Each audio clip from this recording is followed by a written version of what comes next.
How are you guys? Thanks for coming out. My name is Jack O'Brien. I'm the editor-in-chief of Cracked. Get the housekeeping out of the way up front. And basically, this is the annual Spooktacular. I am really going to call it that again, wherein we tell the scariest true stories that we know. It's my co-host. Please welcome, joining me on stage from Team Tiger Awesome, Conan. He's Crack's YouTube guru. Please welcome El Mundial de los Chistes, my friend Nick, just another manic Mundy. Oh, thank you. That was nice. Welcome, man. Yeah. Are you a horror movie fan? What's your I am deal? Now that I'm married. Cool. They're okay.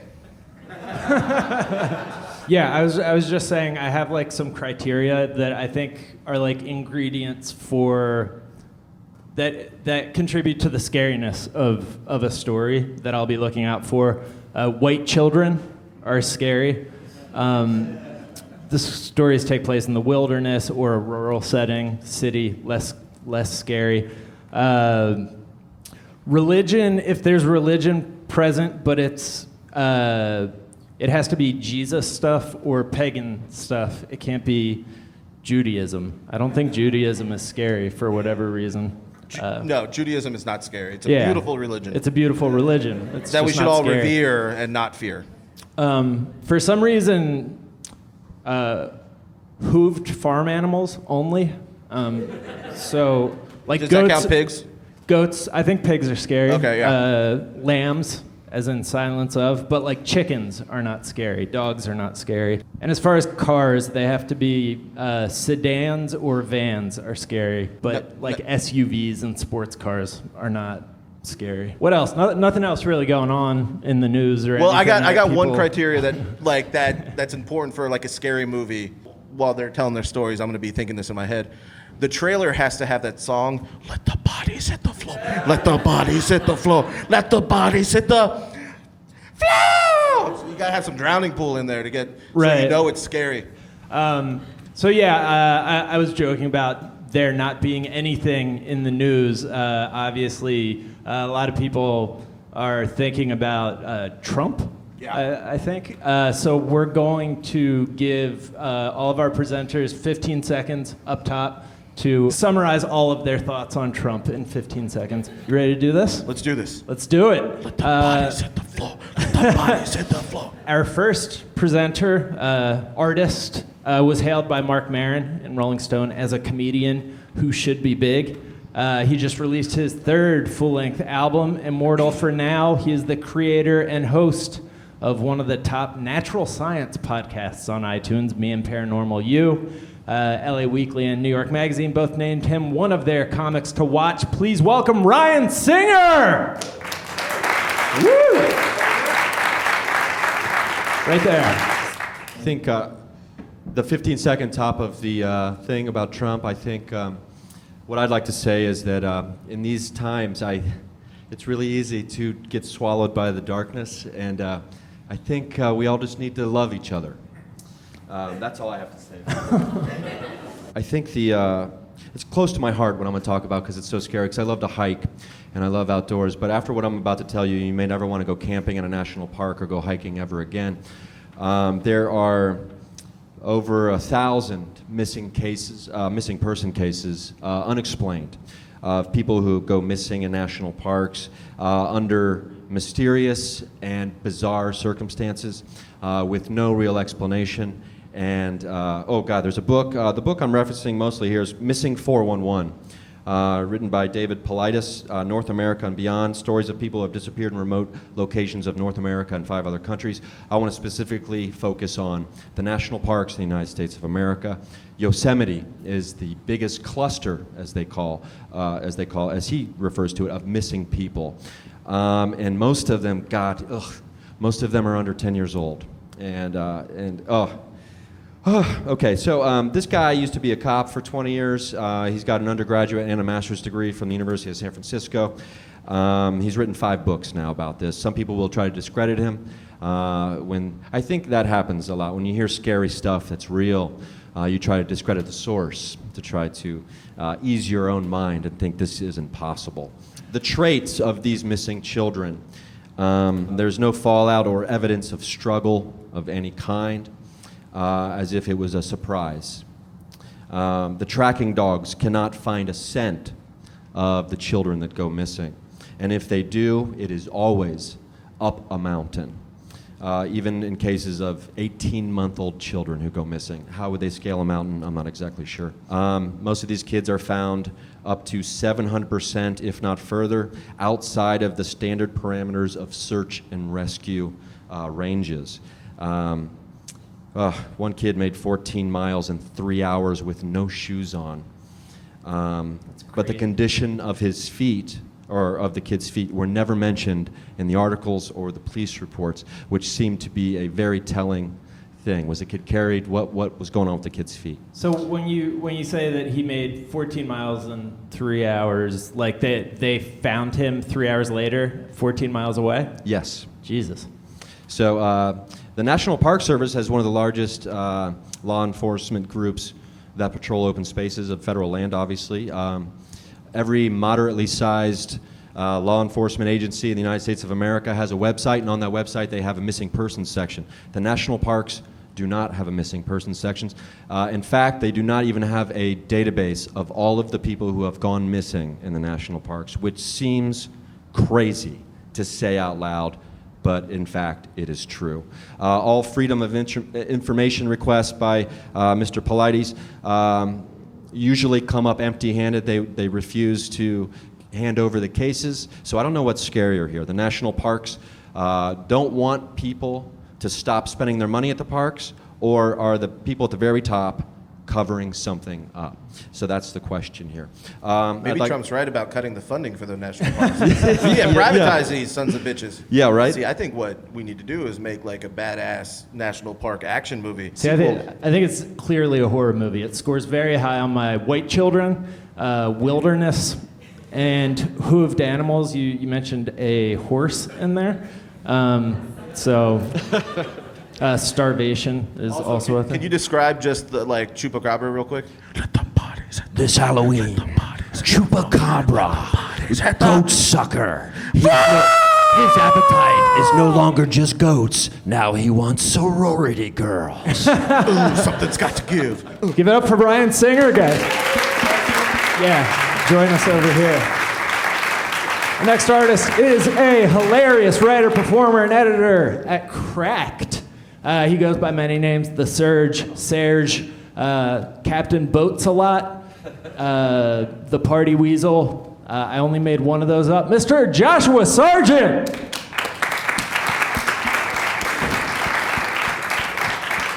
Thank you. Thank you very much. Yeah. I'm here to talk to you about a guy named Jean-Claude Roman, who was French. And the fun thing about Roman is that by the time I'm done talking about him, everybody here is going to look at the people they came to this show with, and they're going to wonder to themselves if one of them is romanding you. You laugh now. Just wait. So all of the single people who came here, you guys are Yeah, no, this... You didn't use 15 seconds to talk about Trump. Is that because you're a major Trump supporter? Yeah, Trump will come up. So Trump's involved in this scary story. Metaphorically. So Roman was a very well-respected doctor. He was he worked for the World Health Organization. He lived in France, would commute to Geneva. He would travel all through Europe and the United States, giving talks to huge groups of smart people about this. He also was a kind of a brilliant investor because he knew so many people and traveled so much and worked with so many different businesses. He had all these connections, and he would talk to his friends and family and kind of guaranteed all of them a very comfortable retirement. And he was married, 2 kids, had a mistress on the side like wealthy people do. French, very French. Very French. Until one morning in 1993, he killed his wife in her sleep, killed both his kids, drove to his parents' house, killed both of them, Then drove to his mistress's place. This is it's helpful to imagine him as like a Donald Trump figure at this point, very powerful, very white. Drove to his mistress's place, got her in his car, drove out into the woods, and this is 100% true. Tried to strangle her. She got mad, and he broke down crying and apologized. Drove her back to her house and said, "Please don't tell anybody that I drove you out into the woods and tried to murder you." Sounds like Trump. Yes. Yeah. So he like didn't think she was gonna be mad. Yeah, he about thought it? like was he could get away with I'm it. Sorry, I didn't. No, yeah, exactly. And I know what you're thinking. This is a rich guy. Well, like Donald Trump, he wasn't really rich. Oh. He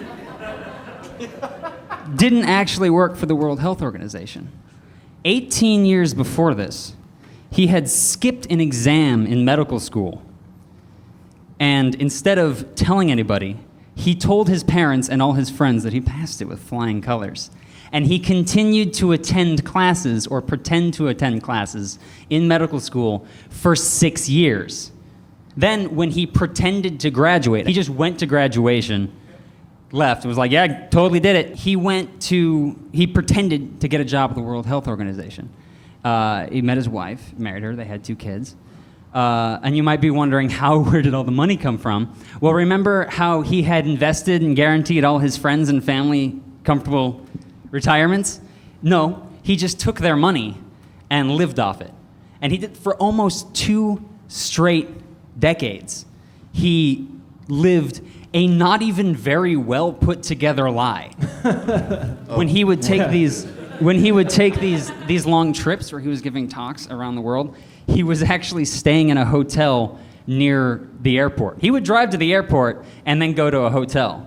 After he tried to murder his mistress and apologized and then drove home, he he went to bed and slept like in his corpse-filled home, and then set it on fire. The police came, dragged him out. He survived. He was put in prison, and he was eligible for parole in 2015, but last year he decided not to apply for parole because in the jail he's working as the doctor. Oh, really? I mean, allegedly. So now you know, you look at the people you came with and you ask yourself, I know some of you are asking yourself right now, am I being Romanded? Well, the answer for at least one of you is yes. Smoke bomb! Oh my God, where'd he go? Where is he? That's it. That's the end. We're gonna now let you guys vote who stays. Give it up for Josh Sargent. Thank you. Give it up for Ryan Singer. That's him. All right. Thank you, Sarge. Up next is a hilarious writer, director, comedian who currently works at Cracked, writing, performing, and directing sketches. In her free time, she does a bunch of stuff here at UCB and in the outside earth. She had one of her pilots picked up for the finals of the Sundance Episodic Story Lab in 2016. Please welcome Carmen Angelica!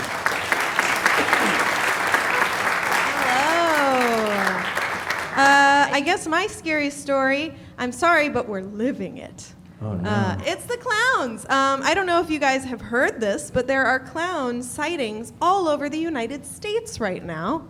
And they're just like coming out of the woods and trying to lure kids back into the woods. It's just blown up. It's become this like huge thing. There are just clown sightings and then like clown Facebook group things, pages, and like clown threats. They say they're clowns. They always say they're clowns. Are calling schools and being like, we're going to kidnap kids and we're going to kill teachers. So it's just like the clown apocalypse, the clownpocalypse. One of the threats, they were like, and we're going to be dressed as creepy clowns. And I was like, wait, that's not scary if you say that you're going to be scared. Like, Jason's not like, I'm going to be wearing a scary hockey mask and it's going to be so scary. Yeah, but they want you to know that it's Right. scary. It's not a friendly good. clown. Right. That is a key distinction. But there aren't just clown sightings. There are sightings Creepy. of clowns Specifically that are trying to creepy. kill children. With machetes, things like that. Right now, they've shown up in 20 states at this point. This is not just like a one-time. They're happening on the same day, so it's not the same clown. It's not like one clown going crazy. And then we also have, clown sales have gone up 300%. I guess clown costume sales, Right. technically, but that's They're what worried makes the Obama's clown. going to ban all clown costumes. So they're buying them up before, They- passes legislation. Actually, Connecticut did ban them. Like, for real. Like, Banned clown costumes? yeah, like Connecticut, New Haven, Connecticut banned clown costumes for the school. Like, For the good of the clowns, probably. yeah, because people are right. clown hunting. That's seriously happening. Like juggling, like animal balloon making clowns are now getting hunted because some dicks decided to dress up as scary clowns, described by themselves as scary clowns, and chase kids. Like, I don't know. Anyway, but this is actually this is not even a new thing. This has like been happening for 35 years. What? And we just never knew about it. The first one that has been recorded for the past 35 years of clown popping was, I'm sorry, that's the technical term. I did the research. It's called clown popping, when clowns pop out at you. The first cited clown popping was May 1981 in Massachusetts, and the clowns popped out of the woods and offered kids candy. And then it just kept happening for 35 years, but this year it became huge because now it's a thing. And Stephen King has come out and been like, you guys need to cool it. That's when you know Clowns are the clown hunters. Hey guys, time to cool the clown hysteria. Most of them are good. Cheer up the kiddies. Make people laugh. That sounded.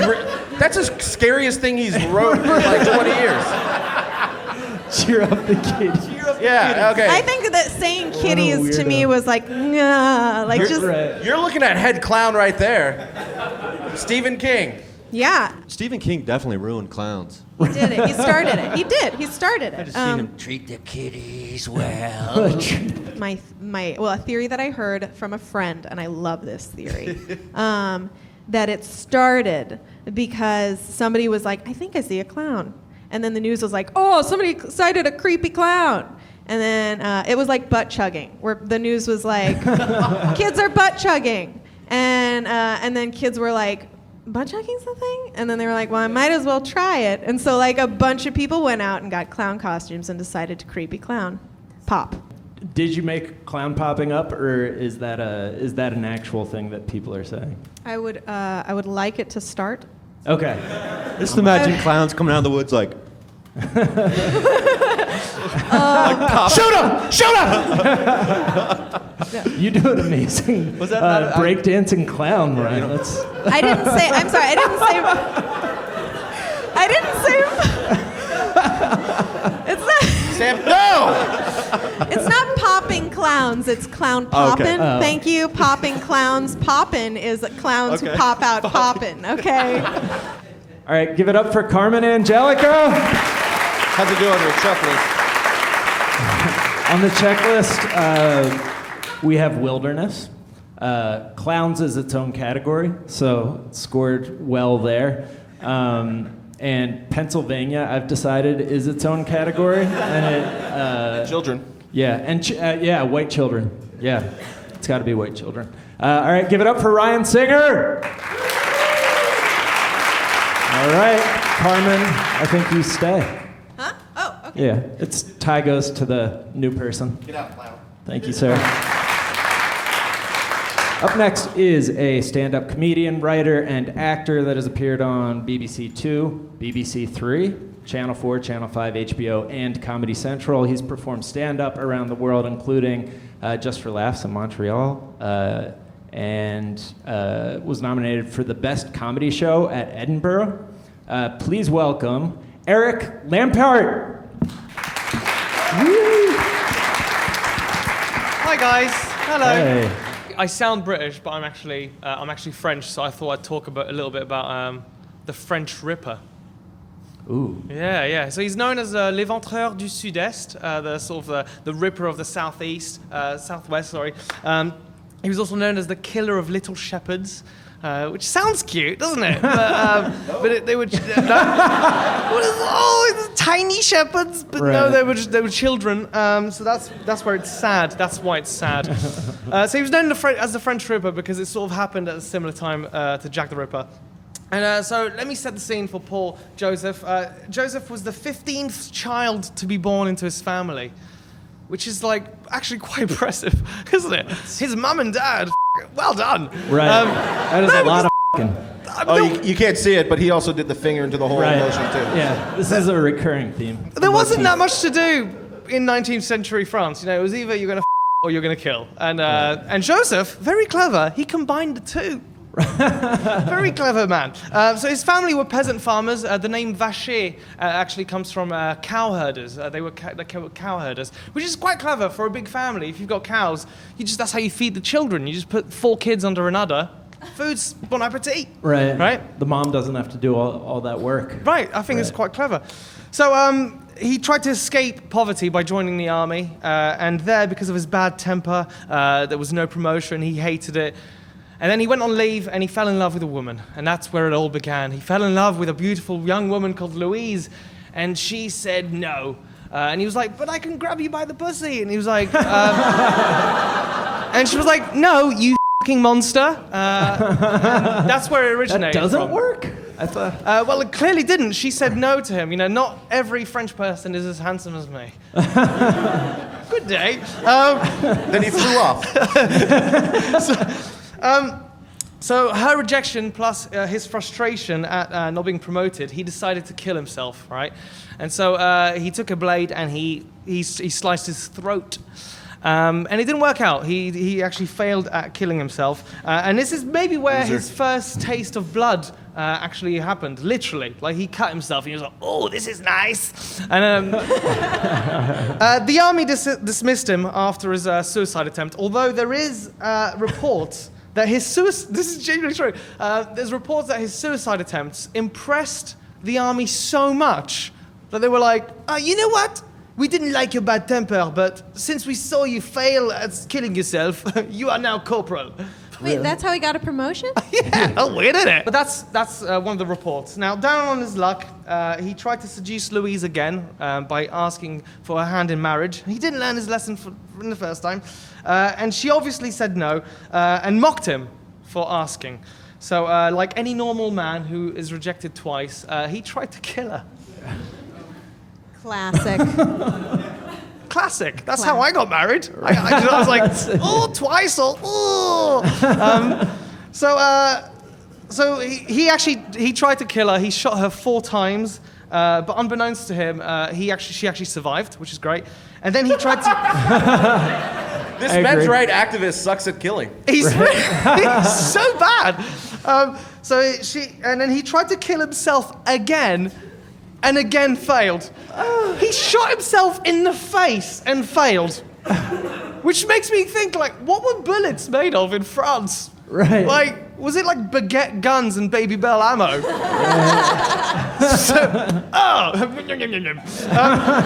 This is the best episode of Mr. Bean ever. So he survived, but his face was, as it's known in the medical profession, really up. As you can imagine, from a sliced throat and shots to the face. So after shooting the one that he loves and himself, he was forced to go to a mental hospital.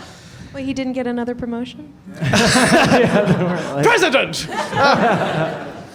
No, he actually this time went to a mental hospital, and after about a year, they sort of kept asking him questions, and they were like, yeah, you're fine, you're sane. And so the doctors let him out, and that's when he started killing people. So he was actually really difficult to find. He drifted from town to town in France. He couldn't get that much work because most people were scared by his trademark appearance, scarred face. He had a constant infected eye, right?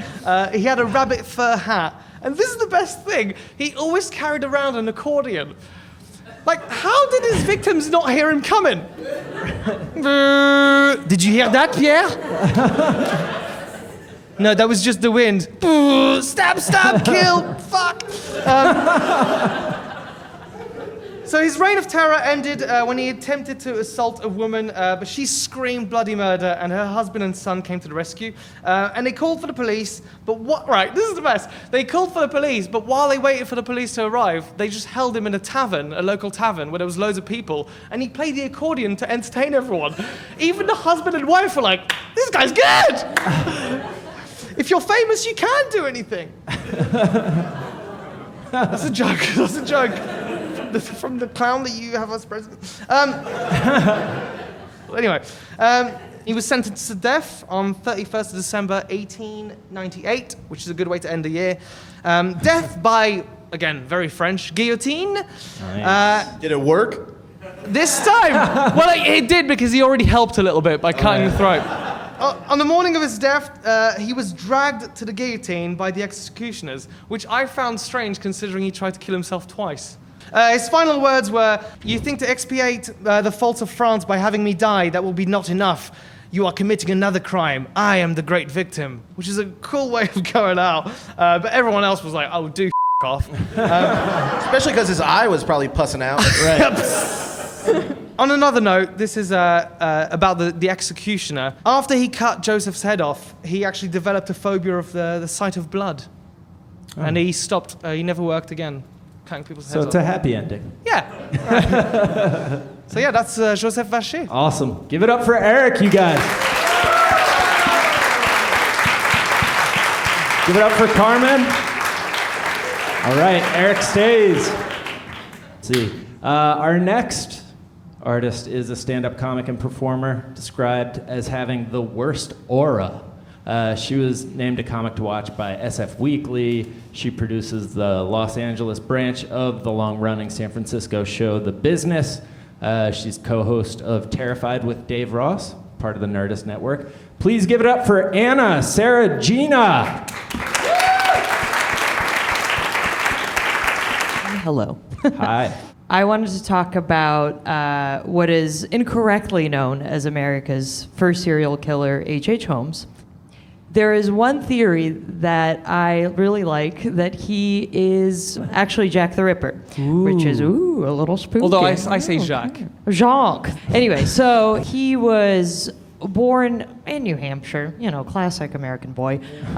There's a somewhat famous story about how the kids in his school bullied him and knew he was scared of skeletons and bullied him, somehow dragged him into the local doctor's office and made him touch a skeleton in the office and made the skeleton touch him back. But later it was said that it was actually not a skeleton, but a body.